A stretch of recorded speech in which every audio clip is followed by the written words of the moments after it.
입니다. 오늘 본문 배경 전체는 우리가 얼마 전에 지냈던 추수감사절기의 수장절에 해당되는 수장절의 절기의 배경입니다. 7장, 8장이 전부 다 수장절, 초막절의 배경을 두고 나오고 있고요. 우리 7장 초반에서 초막절 명절이 되었고, 그래서 동생들이 예수님께 여기 있지 말고 이렇게 서울로 가라, 넓은 데서 가서 당신을 펼쳐라 라는 이야기를 하고, 또 안 갈 것처럼 하시다가 결국 예루살렘을 가셔서 그들을 가르치는 장면이 나오게 됩니다. 그런 모습을 본 유대인들이 예수님을 보고 이 그리스도가 아닌가라고 의문을 갖고 있는 당국자들을 향하여 비웃는, 아주 조롱하는 내용이 오늘 전반부 내용입니다. 26절을 먼저 보면, 보라, 드러나게 말하되 그들이 아무 말도 아니하는도다. 당국자들은 이 사람을 참으로 그리스도인 줄 알았는가? 예수님께서 어떤 기적을 베푸시기도 하고 가르침이 너무 탁월했던 거죠. 그러니까 사람들이 생각보다 많이 이분이 그리스도가 맞다, 아니다, 이런 쟁론이 많이 벌어진 거예요. 오늘 여러분들 보시다시피 31절에 보면, 무리 중에 많은 사람이 예수를 믿고 말하되 그리스도께서 오실지라도 그 행하실 표적이 이 사람이 행함보다 더 많으랴. 이 무슨 말이냐면, 어떤 사람들은 정말로 예수님이 그리스도인지 잘 모르겠다는 거예요. 모르겠지만 만약에 그리스도가 아니라 하더라도 진짜 그리스도가 와도 지금 예수님보다 더 많은 표적을 행할 수 있겠냐 라고 말하는 거예요. 그 말은 그만큼 예수님이 행하시는 표적이 기가 막히고 하나님이 아니면 할 수 없는 표적이라는 거죠. 그런 거예요. 그래서 사람들이 많이 믿고 있다라고 이야기를 해요. 하지만 유대인들, 특별히 바리새인들은 그걸 비웃는 거예요. 얼마나 신앙이 모자라면 성경을 안 읽으면 예수님을 보고 그리스도라고 믿냐, 이 등신들아, 이런 느낌인 거예요. 비웃는 거죠. 그들이 예수님을 보고 절대 예수님은 그리스도가 될 수 없다라고 생각하는 근거가 뭐냐는 거예요. 근거가 거기에 27절에 보면, 우리는 이 사람이 어디서 왔는지 아노라. 그 예수님이 어느 동네 출신이고 누구의 아들이고 이런 걸 안다는 거죠. 예수님을 알아요. 모르기 때문이 아니에요. 알기 때문에 절대로 예수는 그리스도가 될 수 없다라는 거죠. 왜냐? 예수님은 갈릴리 사람이거든. 나중에 42절에 우리 읽었습니다만, 42절에 보면 그리스도는 어디에 태어나시죠? 베들레헴에서. 근데 예수님은 베들레헴 사람이 아니라 갈릴리 사람이에요. 그러니 절대 예수는 그리스도가 될 수 없다, 우리의 구원자가 될 수 없다라고 확신하고 있는 거죠. 그리고 오늘 이 본문을 굳이 요한이 기록하고 있는 이유는 뭐냐면, 성도들이, 정확히 말하면 유대인들이 알고 있는 신앙, 그것이 얼마나 얄팍하고 얼마나 왜곡되어 있고 얼마나 잘못되어 있는 것인가를 지적해주고 있는 거죠. 분명히 알아요. 예수님을 알고 어디서 왔는지 잘 압니다. 하지만 진짜 아나요? 정말로 예수님이 정확하게 어디에서 왔고 누구이고, 오늘 본문에 말하는 대로 예수님은 하나님이 보내신 자고 하나님이 보낸 그리스도죠. 하나님이 보내지 않으면 올 수 없고 하나님이 말씀하지 않은 건 하지 않는 그런 그리스도란 말이죠. 이걸 아나요? 모릅니다. 모르지만 이 사람들은 예수를 안다고 생각해요. 알겠지. 갈릴리 사람이라는 것도 알고 마리아의 아들이라는 것도 알고 그 형제들을 자기들이 알고 있다고요. 알지만 아는 게 아닙니다. 많은 기독교인들이 예수를 안다고 생각하고 성경을 안다고 생각하고 복음을 안다고 생각하지만 진짜 알지 못하는 사람들이 더 많습니다. 그래서 복음을 왜곡되게 알고 있고 축소되게 알고 있고 영 다르게 알고 있는 케이스들이 허다한 거예요. 차라리 이 사람들이, 이 유대인들이 성경을 몰랐더라면 진짜 그리스도가 맞는 것 같다라고 따라갔을 건데, 성경을 안단 말이에요. 오랫동안 신앙생활을 했단 말이에요. 그 신앙생활의 기준으로 볼 때 예수님은 그리스도가 아닌 거예요. 우리의 잘못된 신앙관, 우리의 잘못된 성경 지식 때문에 참복음을 깨달지 못할 케이스가 생기고, 우리가 잘못 배운 신앙이 결국 내가 올바른 신앙을 하는데 방해가 되는 요소로, 걸림돌로 존재할 수 있다는 거예요. 우리는 길을 열어야 되고 성경을 정확하게 볼 수 있는 애가 필요합니다. 그래서 유대인들은 성경을 달달달 외우는 사람들이 많았는데 그들이 예수님을 오해하고 그들이 예수님을 믿을 수 없었던, 우리 마찬가지입니다. 이 땅의 기독교인들이 얄팍한 성경의 지식과 얄팍한 신앙생활의 그것이 진짜 모든 것인 줄 알고 복음을 거부하고 복음을 깨닫지 못하는 그 자리에 설 수 있다는 사실을 아셔야 돼요. 예수님 28절에 보세요. 예수님이 이렇게 이야기합니다. 너희가 나를 알고 내가 어디서 온 것도 알거니와. 알죠. 내가 스스로 온 것이 아니라. 하지만 모르는 게 뭐냐면 예수님이 스스로 이 땅에 온 게 아니라는 것. 나를 보내신 이는 참되신이 그는 너희는 그를 알지 못한다. 정말로 유대인이 그러면 예수님 하나님을 아냐? 모른단 말이에요. 하나님도 모르고. 이 말하면 유대인들이 정말로 하나겠죠. 그래서 예수를 죽이려고 하는 거예요. 유대인만큼 하나님 잘 아는 사람 있습니까? 여호와 하나님을 너무나 잘 알고 있습니다. 근데 예수님이 뭐라고 하냐면 하나님 모른대요. 모르는 게 맞습니다. 왜냐하면 하나님은 그리스도를 통해서만 알 수 있는 분이래요. 자기가 생각하는 그 하나님은 하나님 아닙니다. 자기가 부르고 있는 여호와는 여호와가 아니에요. 교회 와서 정확하게 복음 깨닫지 못하고 정확하게 예수를 알지 못하면 절대로 그가 부르는 여호와 하나님은 하나님이 아닙니다. 우상에 불과한 거예요. 귀신이에요. 이 땅에 수많은 기독교인이 교회 와서 사실은 여호와 하나님을 부르고 있는 게 아니에요. 막 깜짝 놀랄걸. 정말로 내가 하나님을 부르고 있는 게 아니었다는 걸 알면. 예수님이 정확히 말하는 거예요. 너희는 나를 모른다. 너희는 하나님을 모른다. 모르죠. 예수가 누군지 모르고 마리아의 아들이란 건 알겠지. 지금 갈릴리에 산다는 건 알겠지. 하지만 예수가 그리스도고 예수님이 하나님이 보낸 자라는 걸, 우리의 유일한 구원자라는 걸 알까요? 몰라요. 하지만 이들은 안다고 생각하는 거예요. 그래서 이 본문은 정말로 이 시대 기독교인들에게 주는 메시지예요. 성경 들고 성경과 완전히 다른 복음을 믿을 수 있다 이 말이에요. 성경과 전혀 상관없이 성경 달달달 외우면서 완전히 다른 복음을 믿을 수 있습니다.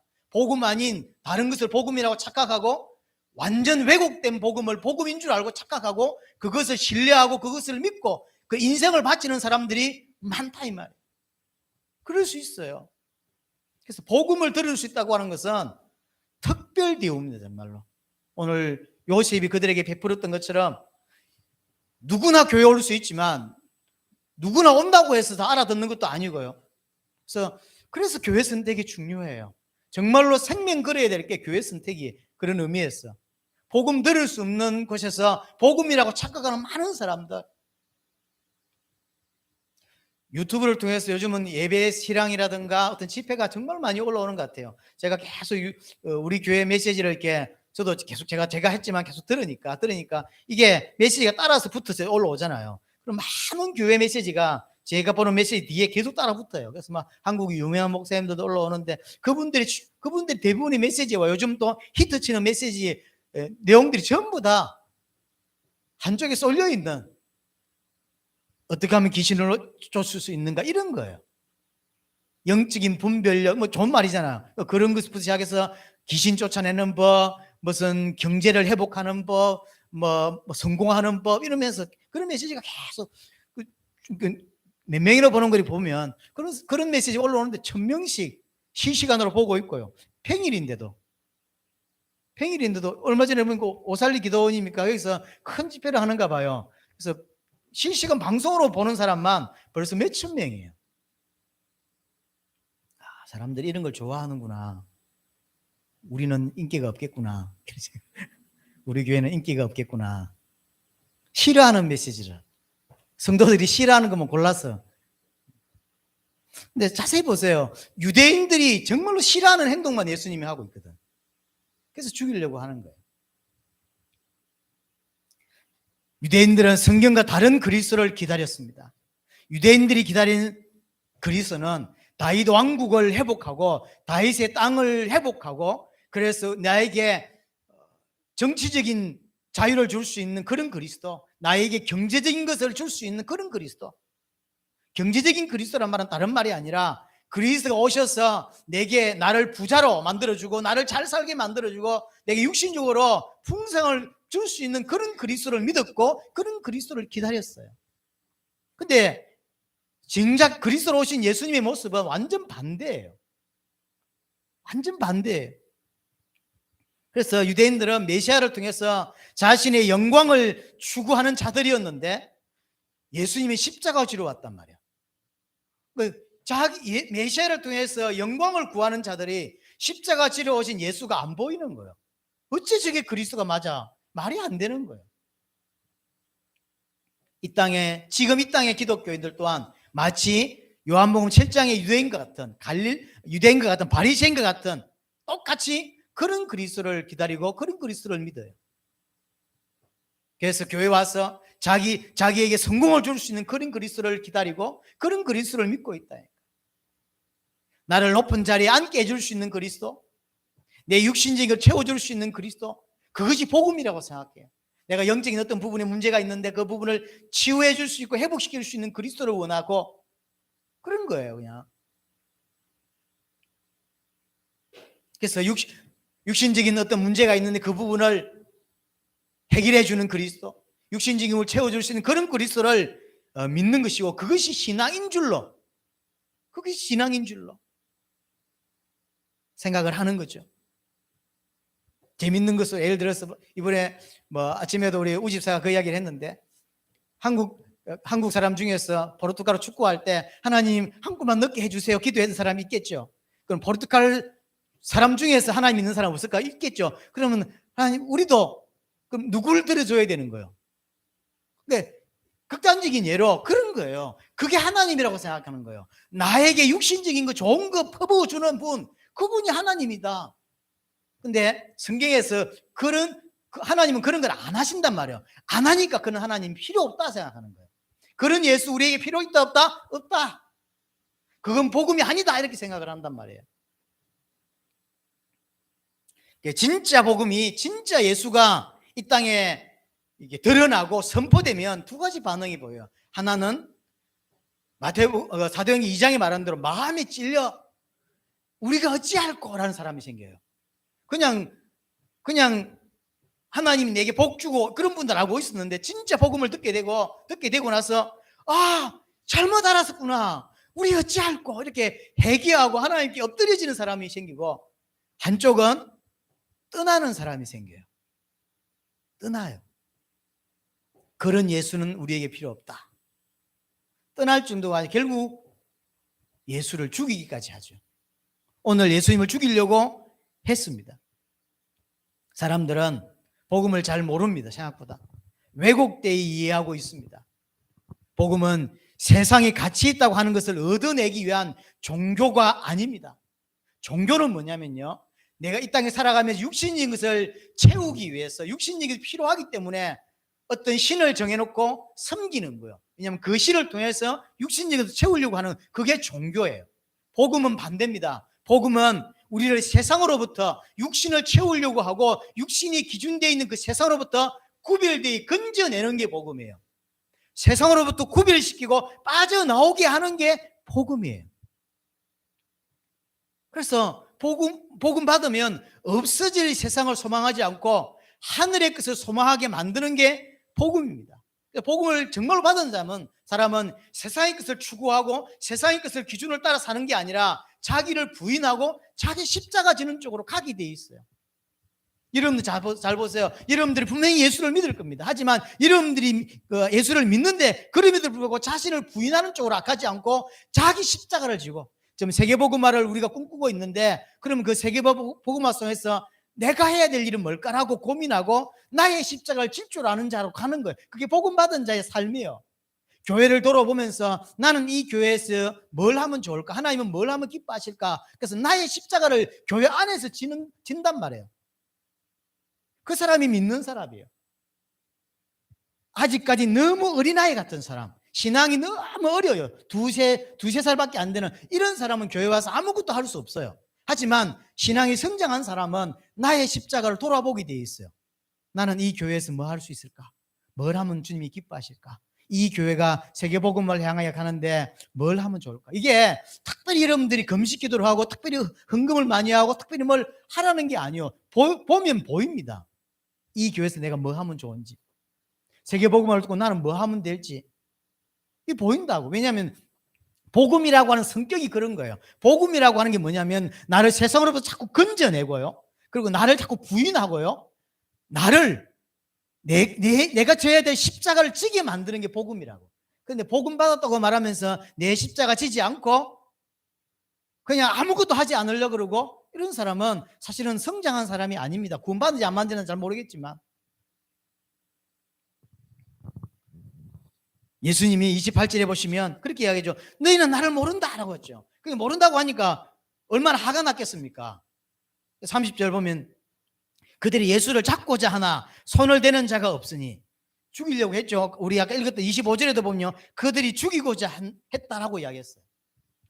이것은 약간 시간이 됐습니다. 벌써 예수님을 죽이고자 하고 예수님을 모함하고 하는 일들이 좀 있었죠. 벌써부터 자연스러운 거였습니다. 예수가 누군지 드러나고 복음이 뭔지가 드러날 때 회개하고 하나님께 무릎 꿇는 것이 아니라 도리어 예수를 죽이려고 하는 사람들이 계속 일어나게 됩니다. 왜 그러냐? 결국은 예수를 모르기 때문이에요. 예수를 모르기 때문이에요. 우리한테 적용하면 결국 복음을 모르기 때문에 복음과 반대쪽에 자꾸 서려고 하고 하나님 반대쪽에 서는 거죠. 근데 그게 하나님 반대편에 섰다고 생각 안 합니다. 그것이 하나님을 위한 길이다 이렇게 생각을 한단 말이에요. 자기들이 원하는 복음은 자기를 부인하고 세상으로부터 벗어나고 이게 아니에요. 세상 기준을 내게 채우고 육신적인 것을 채우는 것이 복음이라고 이해하고 있는데 그렇게 아니라고 하니까 그건 싫은 거죠. 그래서 극단적으로 설명하면 이 땅의 교회들은 보면 교회에서 예수님을 자꾸 몰아내고 있어요. 교회에서 복음을 계속 몰아내고 있다니까요. 성경에서만 그런 데서 필요 없다는 거예요. 그런 하나님이 필요 없단 말이에요. 어떤 하나님이 필요하냐면 내게 복줄 하나님이 필요한 거예요. 근데 오늘 예수님 표현도 그런 거거든요.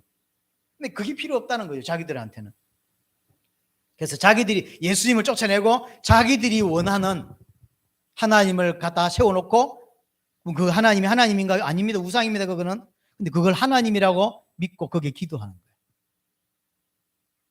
교회에 놓으면서 하나님을 섬긴다라고 표현하지만 그 하나님이 아닐 가능성이 큽니다. 우상일 가능성이 더 큽니다. 그건 하나님이라고 생각할 뿐이에요. 저는 복음을 조금씩 알아가면서 정말로 전 세계 교회가 큰일이구나. 이게 너무 무겁게 다가왔어요.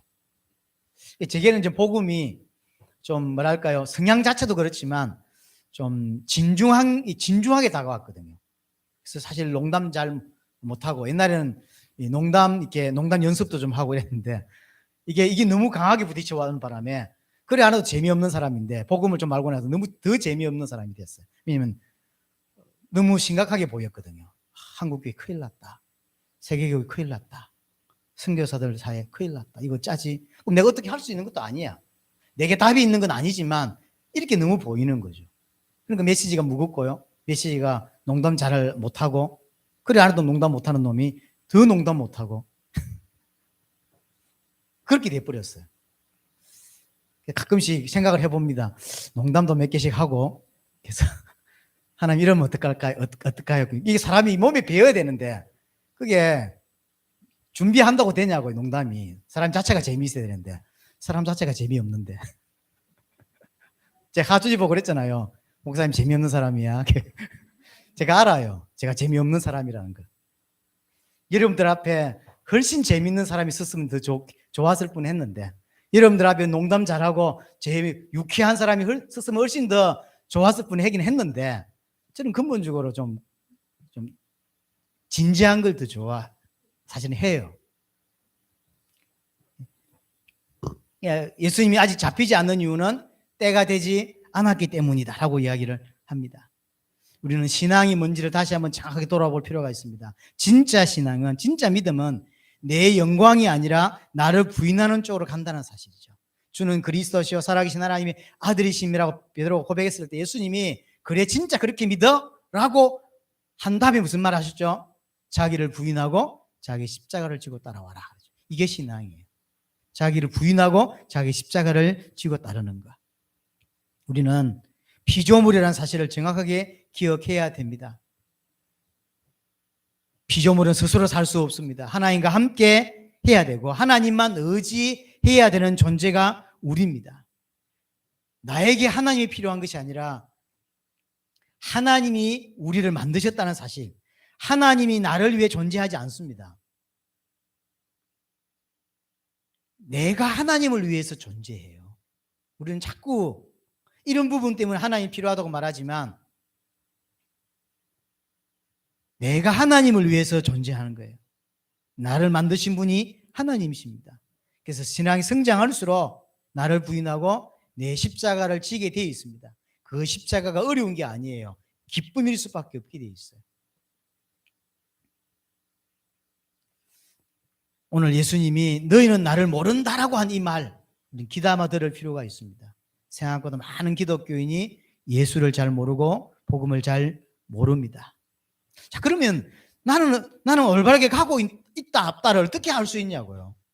내가 진짜 올바르게 믿고 있는지 어떻게 알 수 있냐. 내가 뭘 위해 사는지를 돌아보면 됩니다.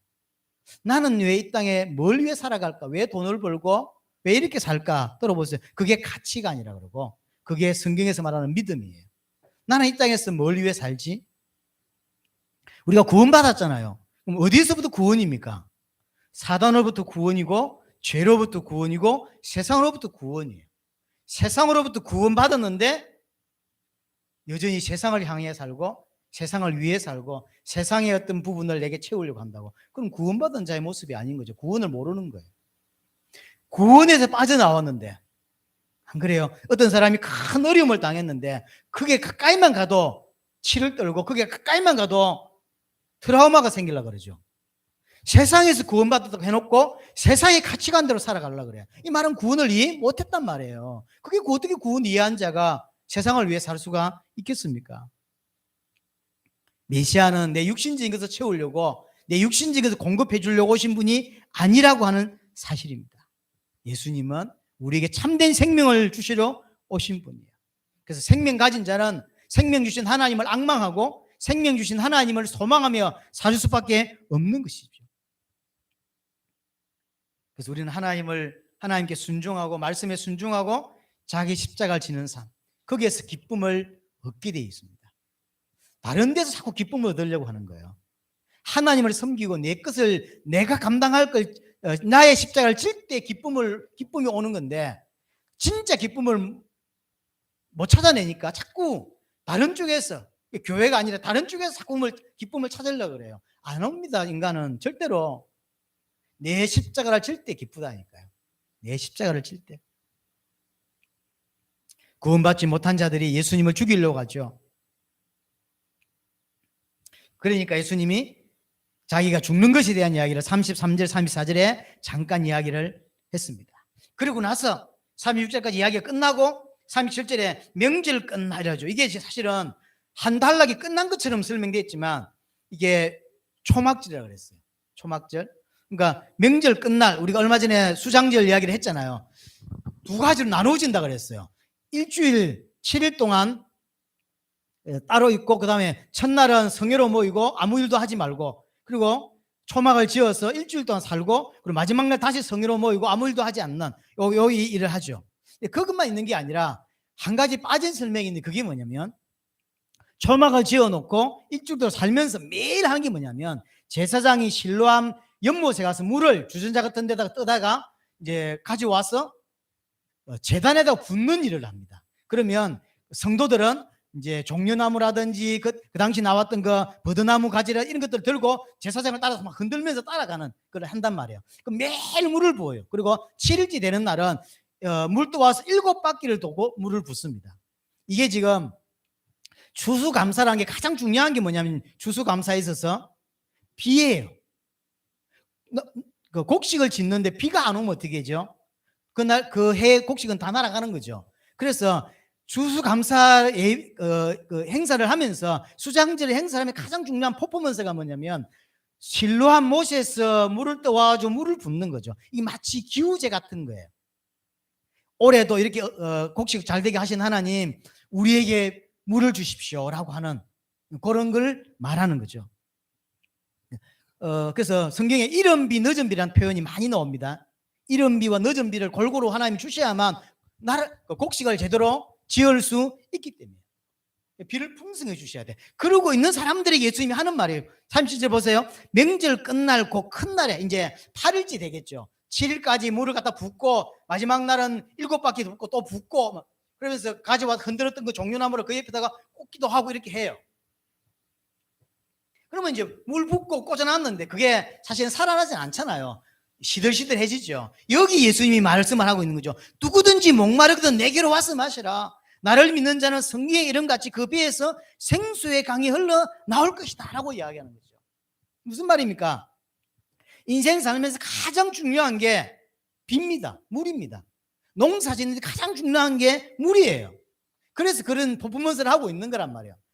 그런 사람들이 예수님이 하는 말이에요. 누구든지 내게 와서 생수를 마시라. 내가 생수다. 내가 주는 생수를 마셔야 된다. 이야기를 하고 있는 거거든요. 너희들이 그렇게 일주일 동안 물 퍼붓고 꽂고 뭐 그렇게 했는데 소용없다. 인생의 진짜 가람, 인생의 진짜 목마름은 그걸로 해결되는 것이 아니다. 내가 주는 물을 마셔야 된다. 내가 주는 물은 영원한 물이다. 그 이야기를 하는 거죠. 인생의 진정한 목마름은 예수님이 주시는 물로 마셔야만 해결된다. 내가 너에게 주는 참 생수를 마셔라. 나는 너에게 참 생수를 마시게 할 수 있다. 줄 수 있다. 그래서 영원히 목마르지 않는 생수가 내게 있다 라고 하는 거예요. 너희들이 초막절 하는 그 행사로 너희들의 그 목마름을 해결할 수 없다. 그 말이에요.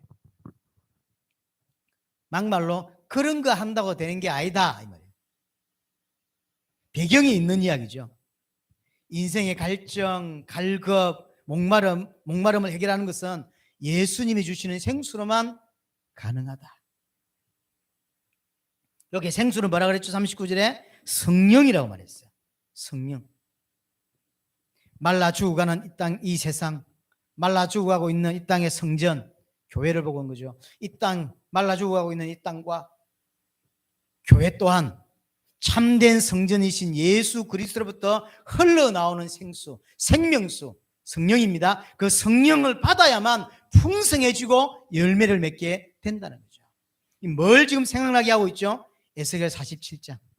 에스겔 47장의 성전에서 흘러나온 생수, 생명수가 온 사해바다를 다 가르고 그 옆에 있던 나무가 살아나고 고기가 다 살아나고 그렇게 되죠. 어느 정도냐면 나무 열매가 약재료가 된다.